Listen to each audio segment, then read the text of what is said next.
More than 2,000 brand new student rooms are sitting empty in Melbourne CBD, and there is no indication they'll be used to help quarantine international students. The concept has been spearheaded by New South Wales, but industry leaders say they are disappointed it's not being pursued in Victoria. Once heaving with students from all corners of the globe, Melbourne's education precinct is now a skeleton of its former self. It's extremely disappointing.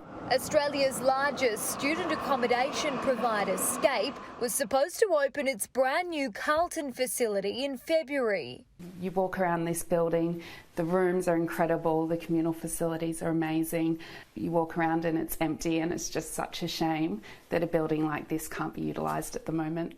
The company offered its rooms to Victoria's government early last year to help quarantine international students or even returning Australians, but it received little traction. Unilodged experienced the same setback.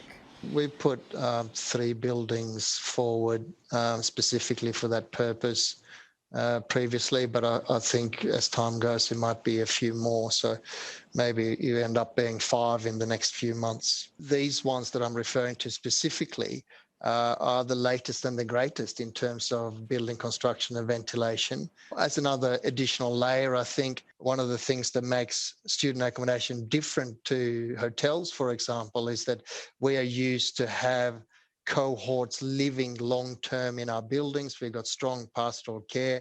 Victoria's government instead wants to quarantine international students in an approved COVID hotel. The acting Premier has asked for the Commonwealth's approval to bring them back under a weekly economic cohort.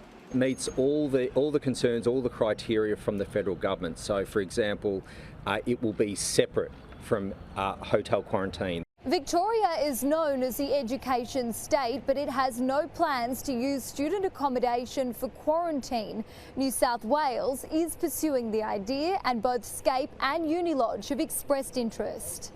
I wouldn't criticise the New South Wales government on this front. They've got an outstanding track record, unlike us, of being able to manage far more incoming arrivals in an entirely COVID-safe way. So, as we've discussed, I too, on a personal level, am nervous about those sorts of proposals, especially because here in Victoria we have such a shocking track record. Julia Bradley, Sky News, Melbourne.